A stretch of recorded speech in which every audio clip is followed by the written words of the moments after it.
हरि ओम सच्चिदानंद रूपाय विश्वोत्पत्त्यादि Hathaway तापत्रय विनाशाय श्री कृष्णाय नमः।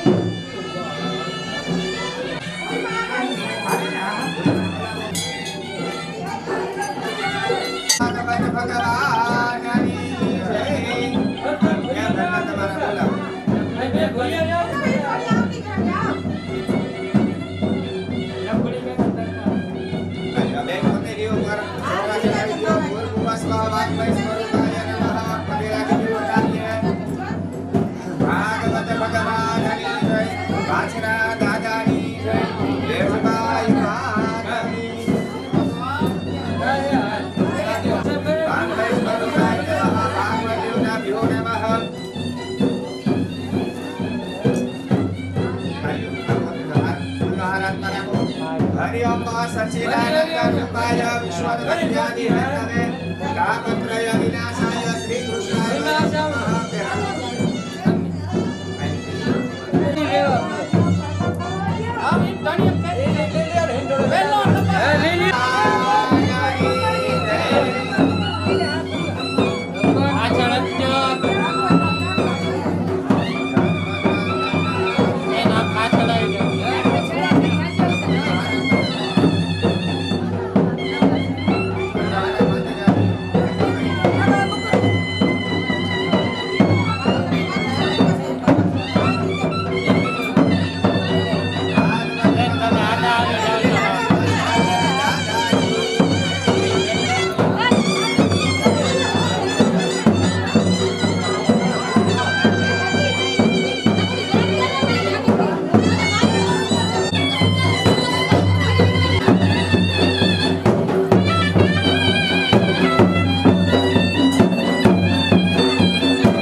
વાસુદેવાય.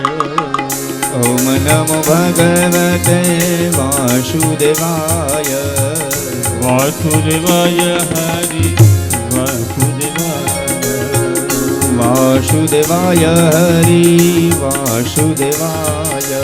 વાસુદેવાય હરિ વાસુદેવાય.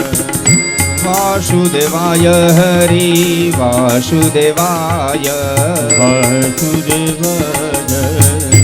વાસુદેવાય વાસુદેવાય વાસુદેવાય વાસુદેવાય.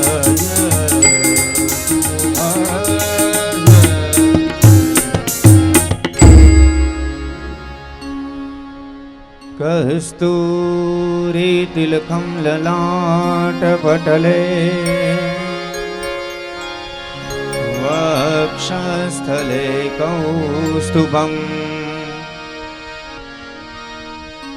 નાસાગ્રે વરમુક્તિકમ કરતલે વેણુકરે કંકણમ. સર્વાંગે હરિચંદનમ સુલલિતમ કંઠે મુક્તાવલી.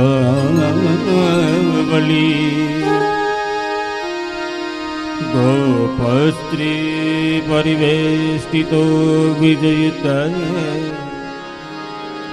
ગોપાલિતૂડામલી.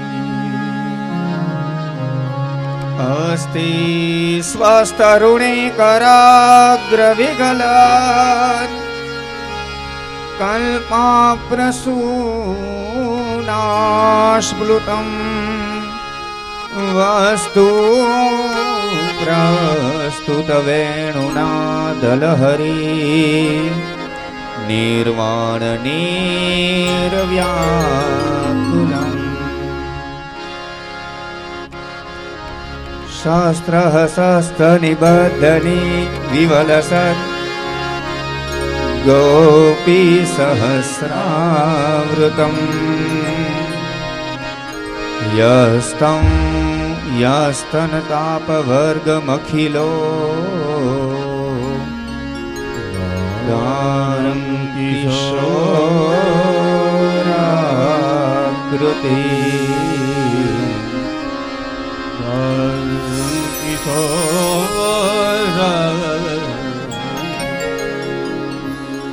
શ્રી શુત ઉવાચ.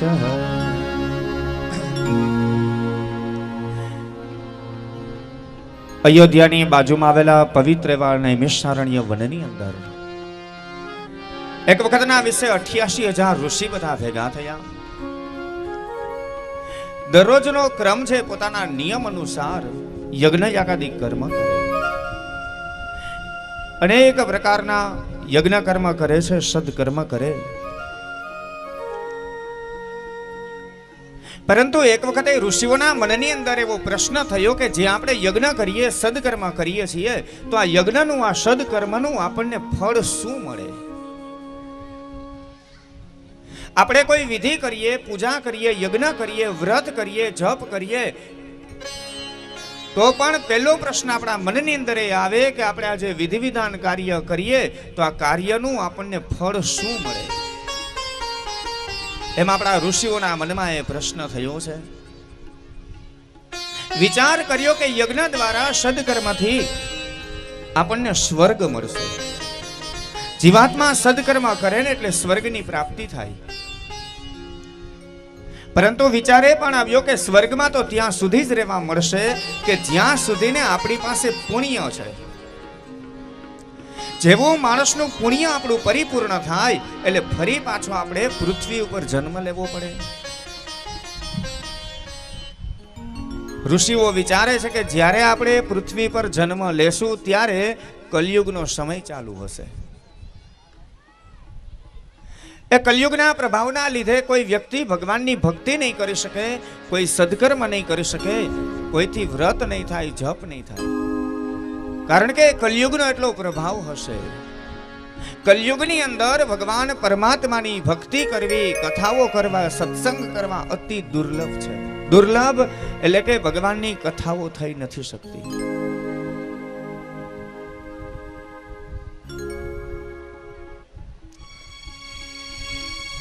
આપણા 4 યુગ બતાવેલા: સતયુગ, ત્રેતાયુગ, દ્વાપરયુગ અને કલયુગ.